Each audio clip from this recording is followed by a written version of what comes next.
the roster. I don't know if you have that in front of you, Lenny. Let's read off another pair there. I mean, AMIR KHAN is what? AMIR KHAN, he's the mandatory, right? Poor guy here. Yeah, this guy's been waiting. He's on the waiting list forever. I mean, this guy's been on the honeymoon waiting for a piece of ass for the longest time. I don't understand how this guy hasn't broke. You know? Dude, how he hasn't. AMIR KHAN, always the bridesmaid, never the bride. You're right. Right? It's crazy. I mean, I'm just waiting for TMZ to report that the guy jumped off the London Bridge, man. You know, I don't understand how he's kept his insanity waiting for a cash day or to even get back in the ring. He's got so many promises made to the poor kid, and it's been broken. Why is he even still around? I don't get it. No, I think the worst part of it for AMIR KHAN is he's given the number one contender status, and he's going to have to fight the guy that knocked his ass out the last time they fought if Danny Garcia wins. I mean, he can't win by winning. Right.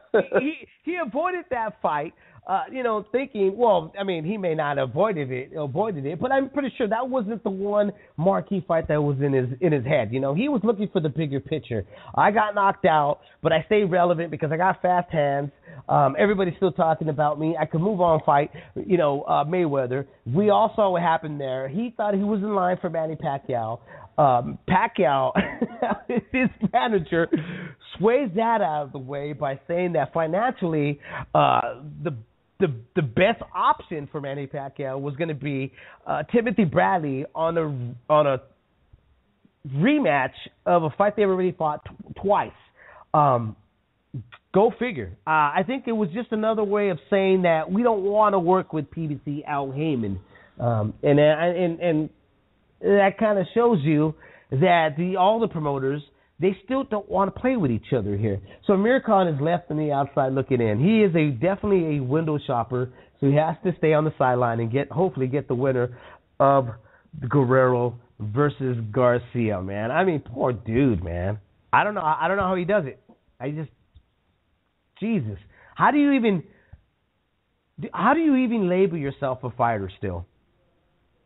Being that you've only fought, what is it? He only fought, one time last year? Right? It was like one time last year. Am I wrong? I had it here. I can't even see. He only fought once last year. He fought Chris Algieri. Twice. In 2014, right?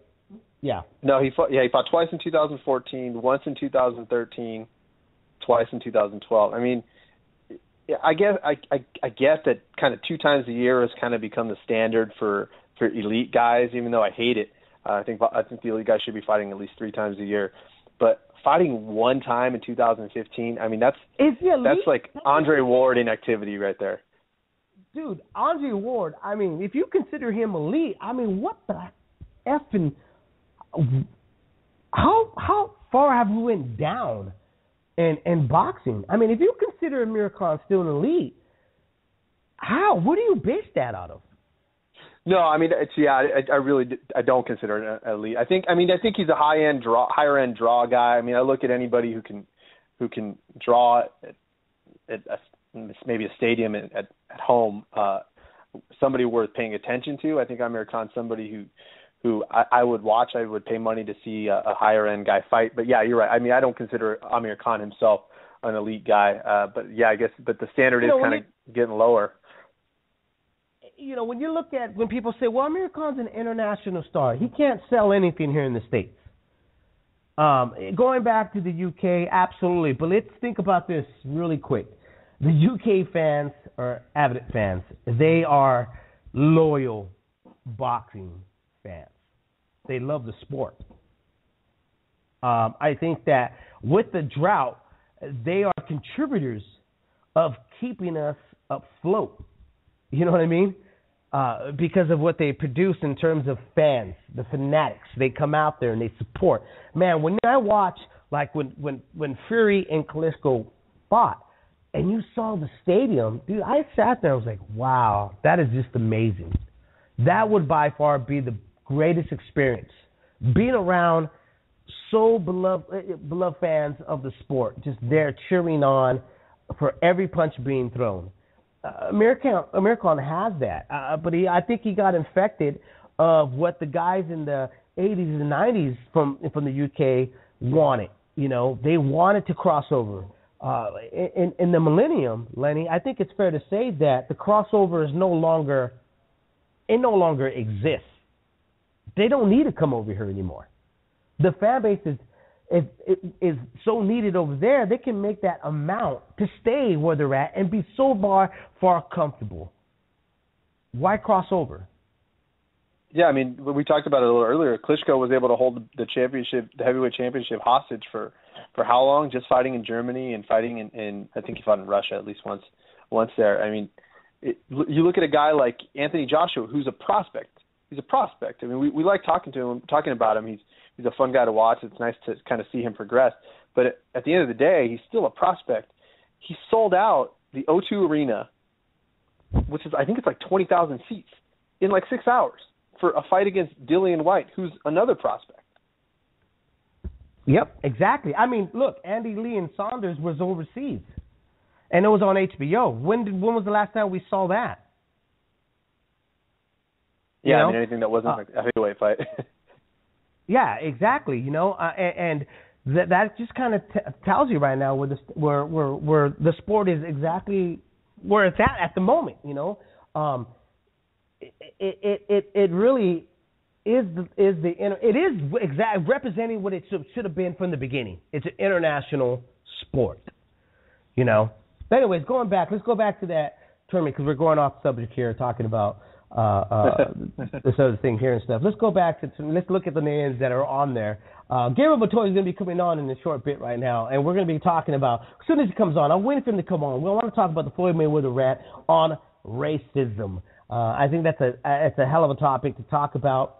I do want to talk a little bit about Barrera calling out Angie Ward on Twitter. Hear both of your guys' thoughts a little bit there. Fight fans who want to call in, 347-215-7598. You certainly can. You can tweet us as well. But let's move on the 147 tournament by the WBC. Or should I say PBC. So we're talking about the WBC press release of their tournament roster. And, we went from the top and we kind of cracked up about their AMIR KHAN. Lenny called. What did you say, Lenny? He's the bridesmaid. Always the bridesmaid, never the bride. It's true. It's true. I mean, it's also like, I mean, he just follows bad advice, and I almost feel like they don't feel like they can bet on him, that he's not a horse you can really count on in the long run. I mean, you saw it back when I did this interview when I first got to the Bay Area.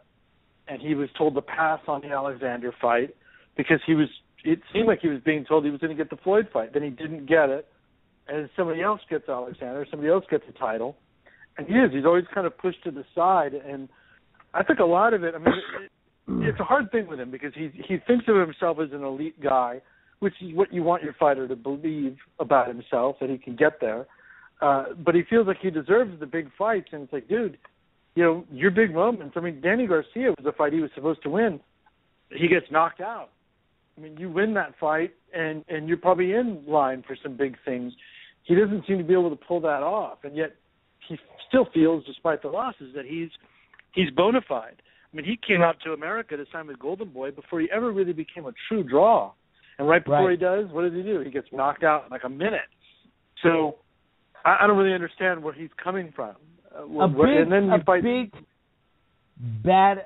big bag of bad decisions. I mean, like we were talking earlier right now, that if you really look at the tables the tables have turned where, you know, if you the UK guys, anybody from across the pond, the dream was to cross over to the United States. Now you're looking at that landscape, that cross is just completely different. They don't need to cross the pond.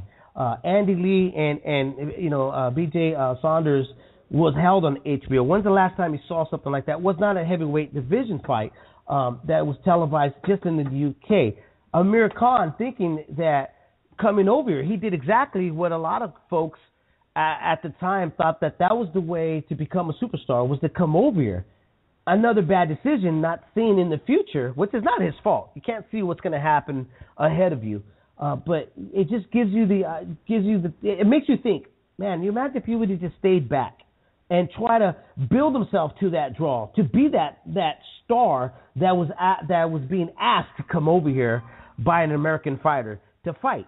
He did it a little bit too soon, and it's kind of jaded him. Where now he's being labeled as an international star, Gable. And I'm like, how is that if you can't even draw anybody here in the States at all? It just doesn't fit. I mean, he's never been able to. He didn't do that great in New York. He hasn't done that great in Vegas. And I think, too, is Golden Boy was rushing with him, try to get him. He left Frank Warren.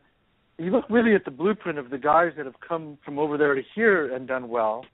And it's really, they've come over here for the big cash out. Calzaghe came over for, he wasn't cashing himself out, but he was cashing in, getting some big names at the end of their career, and he's at the end of his career. But really, he stayed over there, developed his brand, and there's nothing wrong with it. They've got cable over there. They've got plenty of boxing fans over there. Ricky Hatton, he had his big win with Costa Zoo, who was a very established worldwide fighter. And he had, 40-something fights before he comes over here to fight Floyd. I mean, that was the big cash-in. He already had established himself where he is.